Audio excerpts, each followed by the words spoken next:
Very good morning. So this is environment का PYQ plus हम लोग टॉपिक भी कवर कर देंगे और उसमें कोई करंट का अगर डेवलपमेंट हुआ है तो वो भी हम लोग कर देंगे। तो क्वेश्चंस मतलब पीवाईक्यू यूपीएससी पीवाईक्यू से हम शुरू करेंगे। तो क्वेश्चन यहाँ पर क्या है, तो देखिए सबसे पहला क्वेश्चन है, इफ अ पर्टिकुलर, ये 2020 का यूपीएससी पीवाईक्यू है, if a particular plant species is placed under schedule 6 of the wild life protection act 1972, what is the implication. तो देखिए ये जो है ये एक्ट रिसेंटली 2022 में अमेंड हुआ है, तो स्केड्यूल्स नए बने हैं, उस पर भी हम लोग बात करेंगे। बट जब ये 2020 का क्वेश्चन था उस हिसाब से अगर देखा जाए तो स्केड्यूल 6 में जो प्लांट स्पीशीज थे तो वो जो थे उनको क्या होता था, तो they required a license to cultivate that particular plant. एक लाइसेंस रिक्वायर्ड होता था, जो भी मतलब प्लांट्स के नाम शेड्यूल 6 में होते थे उनको उगाने से पहले एक लाइसेंस चाहिए होता था। तो आंसर इसका ए था। तो ये था, और उसमें कौन कौन से प्लांट्स आते थे वो भी हम लोग बात करेंगे यहाँ पर। तो देखिए जो प्लांट्स शेड्यूल 6 में प्रोटेक्टेड थे वो कौन कौन से थे, तो वो थे बेडोम्स, साइकैट जो कि नेटिव है इंडिया का, ब्लू वैंडा या ब्लू ऑर्चिड कह दीजिए, red Wanda, red orchid, and कुट। कुट इट्स अ मेडिसिनल प्लांट, वो भी मेंशन था, slippers orchids and picture plants. तो ये जो थे प्लांट्स वो शेड्यूल 6 में थे, यानी एक लाइसेंस चाहिए होता था। ठीक है, अभी अगर हम देखें तो इस पे हमें ये भी बात करनी होगी। तो ओरिजिनली अगर हम देखें तो कैसे स्केड्यूल्स होते थे, स्केड्यूल होते थे schedule 1 and part 2 of schedule 2 जो होते थे वो एंडेंजर्ड स्पीशीज होते थे, इनको हाईएस्ट लेवल ऑफ प्रोटेक्शन मिलता था। शेड्यूल 3 और 4 में भी जो होते थे उनमें भी प्रोटेक्शन मिलता था, बट हाँ मतलब इस वजह से थोड़ा सा कम स्ट्रिक्टनेस थी यहाँ पर इनको भी प्रोटेक्शन मिलता था। Cover animals that are not in danger of becoming extinct. Schedule 5 में क्या होता था, तो वो जो वर्मिन्स होते थे जिनको हंट हम कर सकते हैं। एंड शेड्यूल 6 में जैसे कि मैं बता चुकी हूँ वो प्लांट्स जिनको ग्रो करने से पहले हमको लाइसेंस चाहिए होता था। अब जो नया अमेंडमेंट हो गया है 2022 में, तो उसमें हमारे को क्या मिला है, तो उसमें हमारे स्केड्यूल्स कुछ इस तरह से हो गए। तो शेड्यूल 1 जो होता है, शेड्यूल 1, तो ये करंट अफेयर भी हम यहाँ पे कवर कर रहे हैं। तो शेड्यूल 1 जो है वो अगेन हाईएस्ट प्रोटेक्शन हमें मिलता है, हाईएस्ट प्रोटेक्शन उन एनिमल्स को क्योंकि वो बहुत ज़्यादा इंडेंजर्ड है। ठीक है, शेड्यूल 2 में अगर हम देखें तो यहाँ पे भी प्रोटेक्शन है। ठीक है, शेड्यूल 3 में क्या है, शेड्यूल 3 में आ जाता है हमारे पास वो प्लांट्स जिनका अगेन हमको लाइसेंस चाहिए, तो प्लांट्स वाला सेक्शन आ जाता है। एंड शेड्यूल 4, क्योंकि हमको साइट्स जो एक अग्रीमेंट है जिसके बारे में भी हम आज पढ़ेंगे, शेड्यूल 4 में आ जाता है क्या, तो वो जो साइट्स में एनिमल्स हैं जिनको मतलब साइट्स में जो एनिमल्स हैं जो हम लोग इंक्लूड नहीं कर पाए हैं तो उनका नाम हम यहाँ पर लिस्ट कर देते हैं शेड्यूल 4 में। तो साइट्स के इन अकॉर्डेंस हम लोगों ने अपना शेड्यूल्स को मॉडिफाई किया है। तो बस अब 4 ही शेड्यूल्स हैं, 6 नहीं हैं। तो दैट्स देयर। आइए और भी क्वेश्चंस देख लेते हैं। तो एक क्वेश्चन तो यहाँ पे हो गया, according to the wild life protection act 1972, which of the following animals cannot be hunted by any person except under specific provisions, यानी इंडेंजर्ड स्पीशीज होंगे। तो एक्चुअल में हमें लग देखो घड़ियाल है, इंडियन वाइल्ड लाइफ है, वाइल्ड बफलो है। आदमी को सबको पता होता है घड़ियाल को तो बहुत प्रोटेक्शन है, इसको तो हंट वंट करने का नहीं होता, आदमी मार करके आगे वन ओनली। बट एक्चुअल में इसको हमें अच्छे से पता होना चाहिए था। और इसमें अगर देखा जाए तो ये सारे के सारे हमें लगता है वाइल्ड बफलो तो ये बहुत होते हैं, हो सकता है मतलब नहीं हो तो एलिमिनेट कर दिया।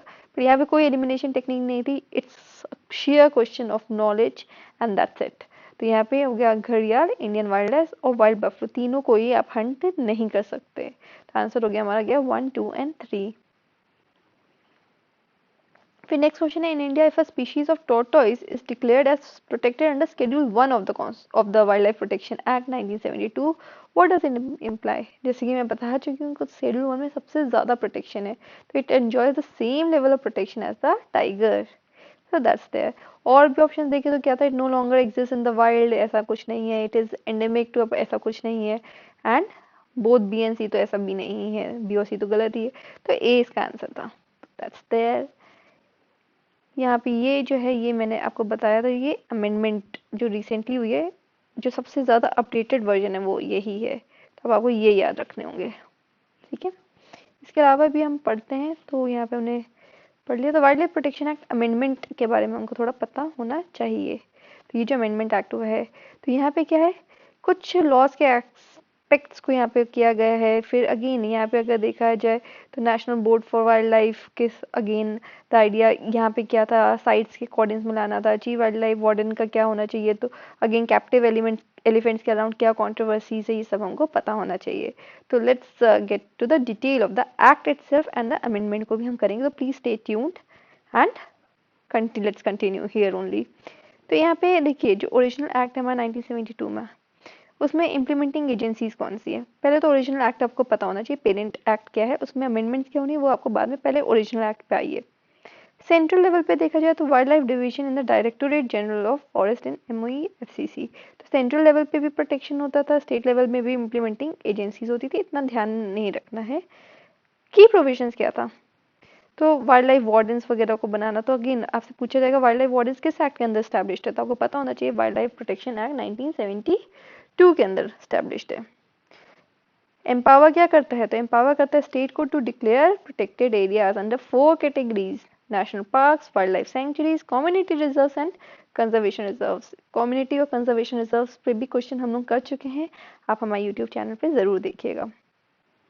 ठीक है, इसमें हमने पूरा मैगजीन्स वगैरह से डाउन टू अर्थ जो हम इंपॉर्टेंट मैगजीन्स होती हैं उससे हमने किया था पूरा।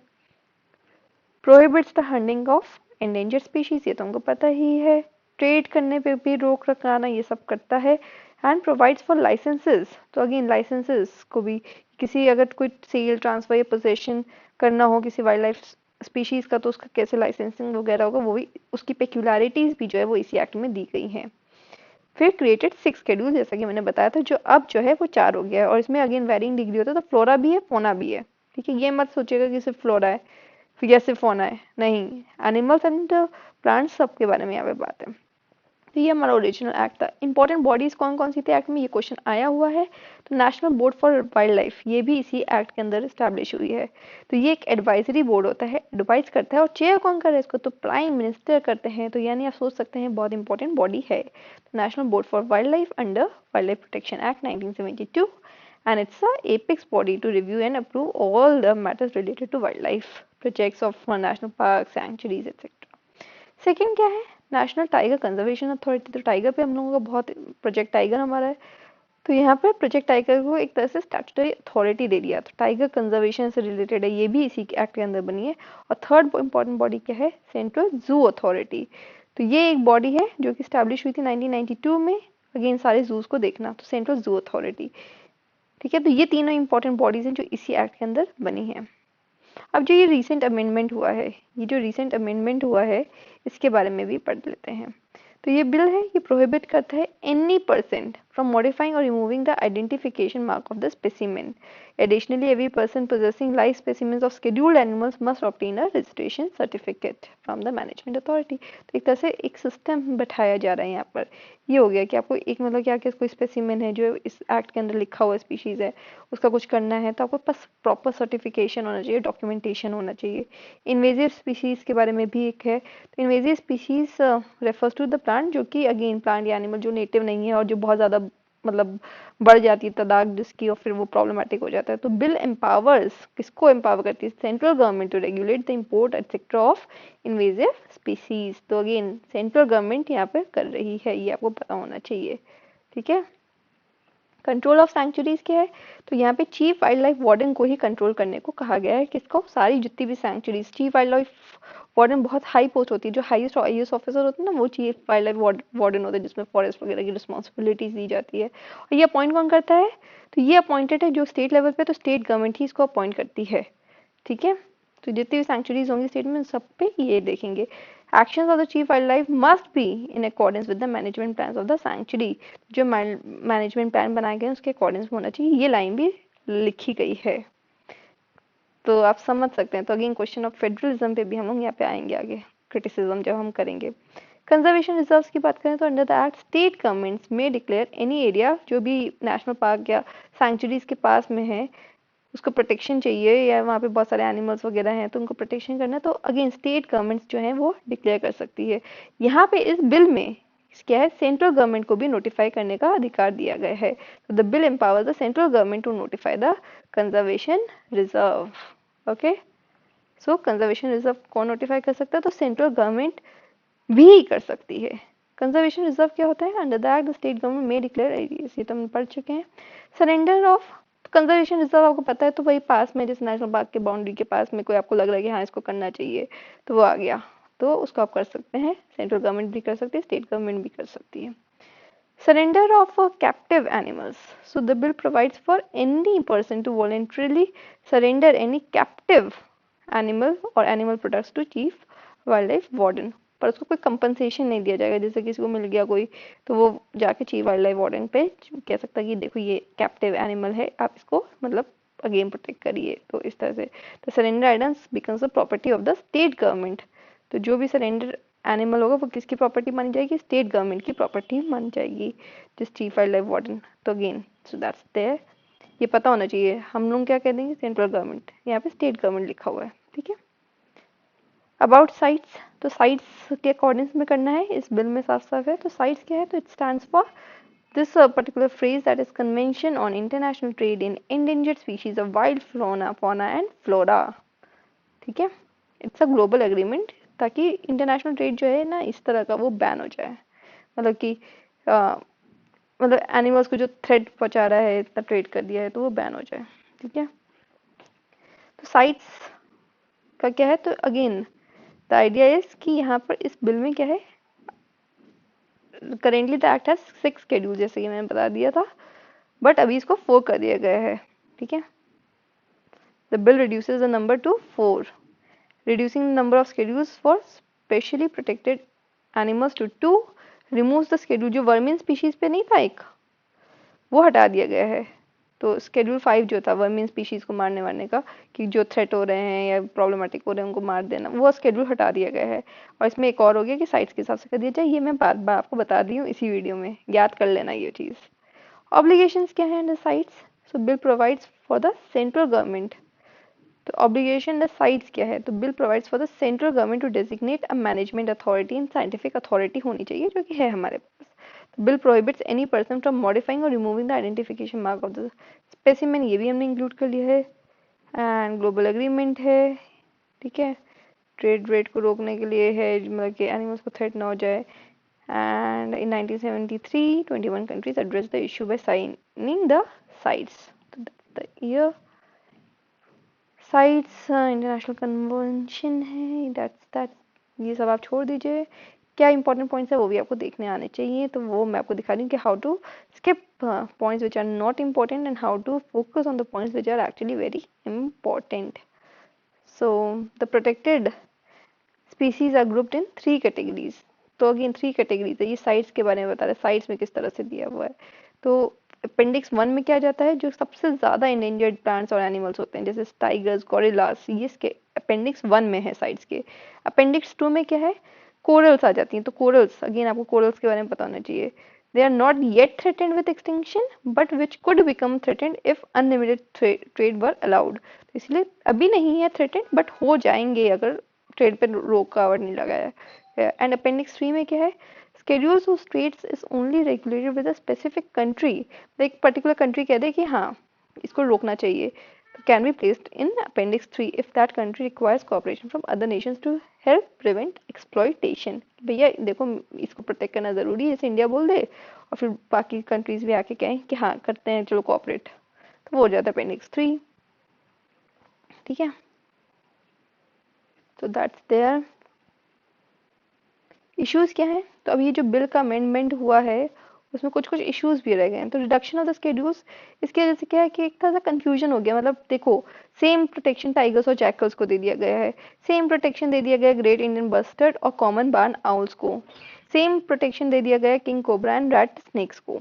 तो this is a point that actually is of problem.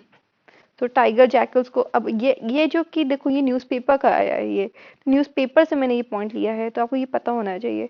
Tigers and jackals को एक प्रोटेक्शन है, great Indian bustard common barn owls को एक प्रोटेक्शन है, एंड किंग कोबरा जो कि इंपॉर्टेंट और रैट स्नेक्स को भी एक ही प्रोटेक्शन है। तो कंफ्यूजन एक तरह से, मतलब कैटेगराइजेशन बहुत रैशनल नहीं दिख रहा।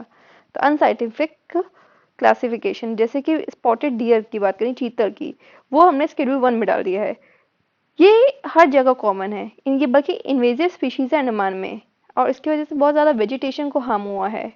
तो but they can not be legally culled और remove because they are in wild life protection act, और वो भी शेड्यूल 1 में। तो स्पॉटेड डियर और चीतल शेड्यूल 1 में, आपको पॉइंट मिल गया, क्वेश्चन आ जाएगा क्योंकि न्यूज़पेपर में शेड्यूल 1 में है क्या स्पॉटेड डियर, आप कंफ्यूज हो जाएंगे भैया ये कहाँ से आ गया, पता होना चाहिए। कमर्शियल ट्रेड लिखा है, तो it leaves door open for commercial trades in elephants. तो अगेन एलिफेंट्स का आपको पता है वो जो दांत होते हैं उनका बहुत तस्करी होती है। तो there is a concern that the amendments have not defined what purposes elephant can be used for and have perhaps made it easier for animals to be transported across the country. तो वहाँ पे problem आ गया। Dilution of federal framework, criticise for diluting federal framework by seeking to displace the state boards for wildlife which are chaired by chief minister with a standing committee। तो ये जो state board for wild life थे ना, जो जिसको chief minister करता था, उसको कौन रिप्लेस कर देता, एक स्टैंडिंग कमेटी बनाएंगे जिसको हेड कौन कर रहा होगा, यूनियन फॉरेस्ट मिनिस्टर। तो डाइल्यूशन है यहाँ पे किसका, फेडरल फ्रेमवर्क का। तो वहाँ पे प्रॉब्लम आते हैं using animals for religious purposes.